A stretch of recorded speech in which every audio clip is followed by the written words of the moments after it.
Boa tarde, queridos amigos, queridas amigas, todos que estão aqui nos acompanhando neste nosso Notícias Comentadas do podcast Mesa de Debates de Tudo Um Pouco.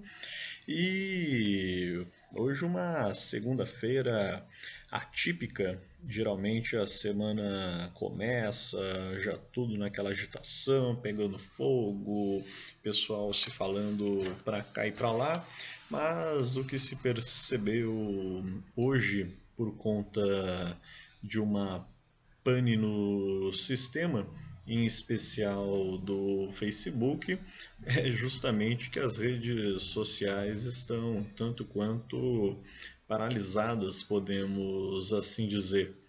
Vejam, por exemplo, aqui no meu aparelho, era para estar cheio, né, de mensagens e coisas afim, mas acabou que agora no momento não há nada, até por conta dessa paralisação que estamos vendo, estamos enfrentando, e como a própria nota aqui fala, WhatsApp fora do ar. O que se sabe sobre a pane que já dura quase 5 horas? Isso que um pouco tempo antes que eu estava vendo, falava que em uma pane há 4 horas. Agora eles já precisaram atualizar a nota, pois já chega aí a algo em torno de 5 horas.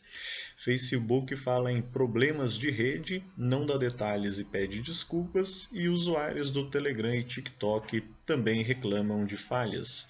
Então, aparentemente, só o Twitter está aí bombando de pé e sem grandes problemas, aparentemente.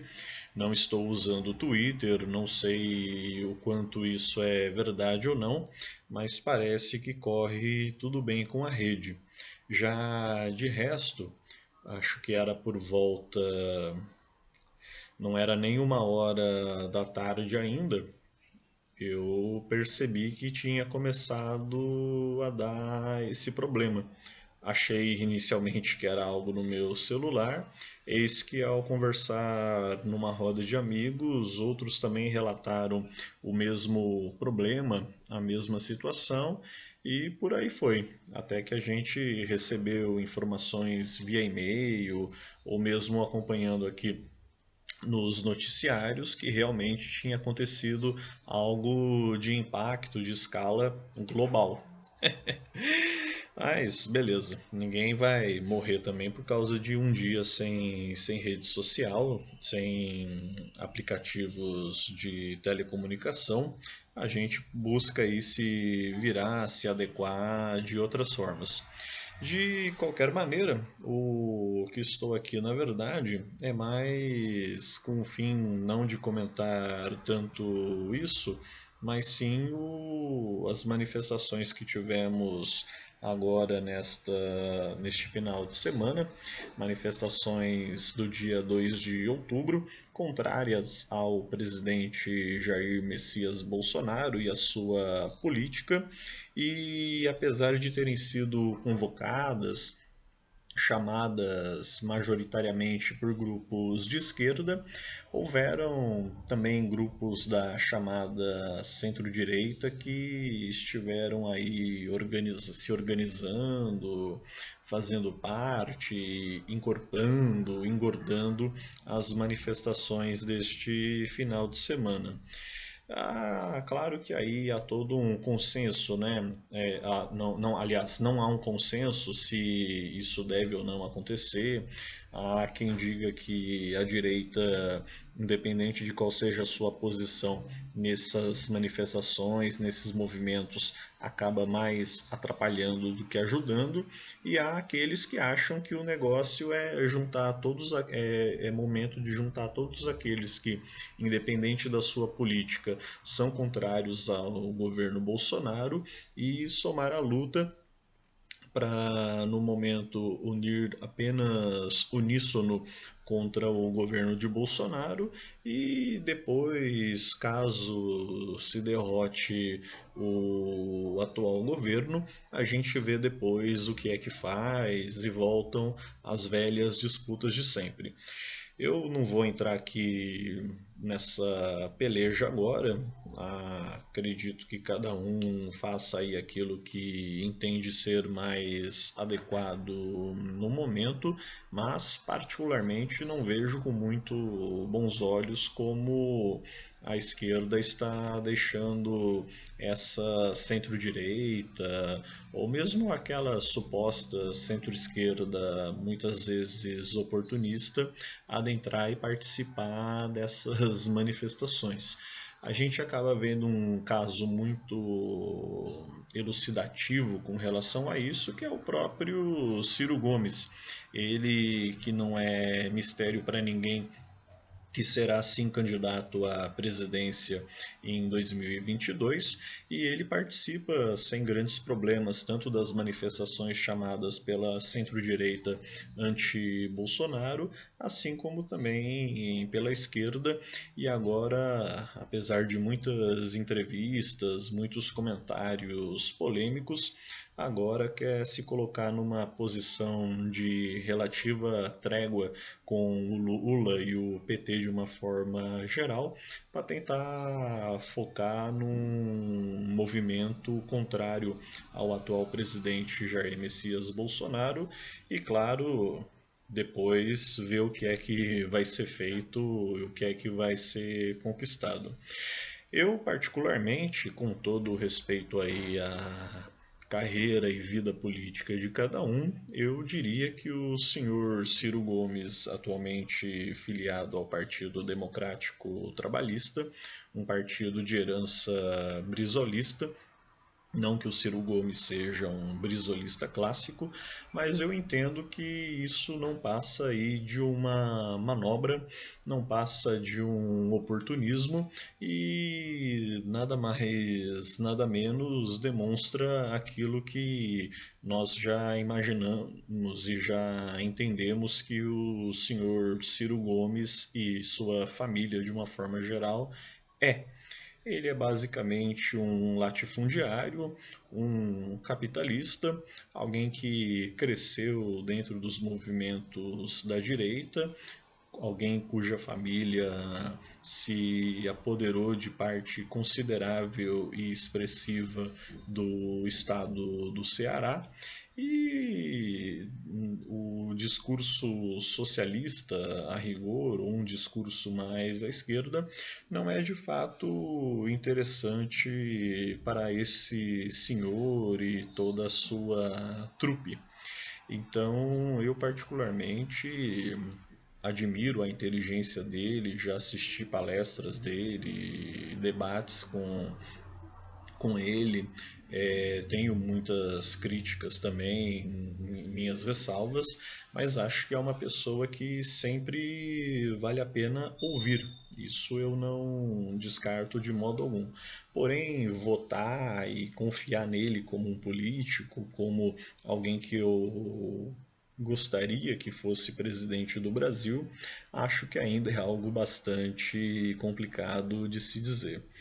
E a mesma coisa vale para tantos outros. Eu acho que, com, como eu disse, com todo respeito à posição política de cada um, mas pactos e alianças com a direita apenas prejudicarão o verdadeiro objetivo e a verdadeira ideia, que na verdade é confrontar e mostrar o quanto o capitalismo só está levando o Brasil à tragédia.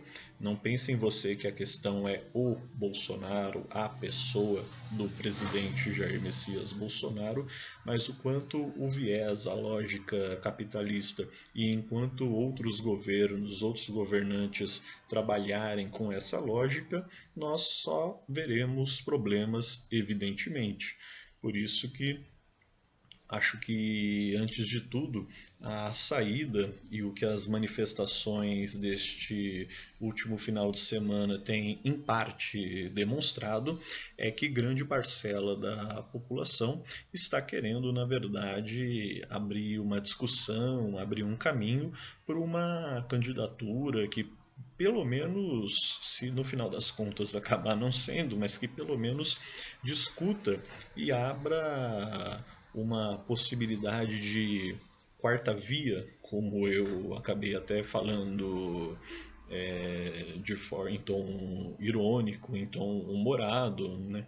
Brincando aí com um amigo, falando que não acredito, pelo menos a princípio, em um viés lulista, muito menos num viés bolsonarista, e a terceira via, guiada por uma centro-direita, também são linhas que eu, a princípio, não acredito e não ponho minha mão no fogo nesse pleito eleitoral. O que eu acho que a esquerda, grosso modo, deveria defender era justamente uma espécie de quarta via que abraçasse realmente uma campanha, uma candidatura operária, uma candidatura do proletariado para o proletariado e que realmente buscasse, dentro do possível, romper com a lógica e as políticas do sistema capitalista, que é realmente o problema, independente se é Bolsonaro, Mourão, Temer, Lula, Dilma, Fernando Henrique ou o escambau A4 no poder. Essas são algumas das conclusões, alguns apontamentos que eu queria fazer para este começo de semana. Não foi possível fazer uma live propriamente por conta do problema que já relatamos inicialmente com o Facebook e outras redes, mas estou aqui de peito aberto falando para todos vocês como um propósito do canal. O Mesa de Debates está aí justamente para ouvir também vocês, o que tem a dizer e o que querem colocar com as suas visões. E vamos que vamos, minha gente. Bora lá. Queremos também abrir o espaço aí para o diálogo. Essa é minha opinião, não necessariamente reflete 100% a opinião do canal, mas está aí uma importante observação que devemos fazer. De resto, acho que as manifestações, pelo menos nas grandes capitais, foi bastante chamativa. Houve uma estratégia interessante de não ter nas cidades menores para justamente engrossar o caldo nos grandes centros urbanos. Tanto é que São Paulo a gente pôde ver o quão rico foram as manifestações, embora particularmente eu esperava que fossem ser até maiores. Mas beleza, o importante foi o que aconteceu por hora. No Rio de Janeiro, apesar de ter sido também uma grande manifestação, não foi nada que tenha me surpreendido e em vários pontos confesso que achei que não seria algo muito significativo. Acabou engrossando depois, mas acho que, conhecendo aí o histórico do Rio de Janeiro, poderia ter sido inclusive maior. Mas não vou ficar aqui discutindo números e quantidades. Acho que o propósito e a proposta das manifestações, grosso modo, foram bem atendidos. De resto é isso, minha gente. Continuaremos, claro, falando sobre todas essas questões e mais para o final da semana temos aí mais notícias comentadas com este que vos fala. Uma boa tarde e tchau.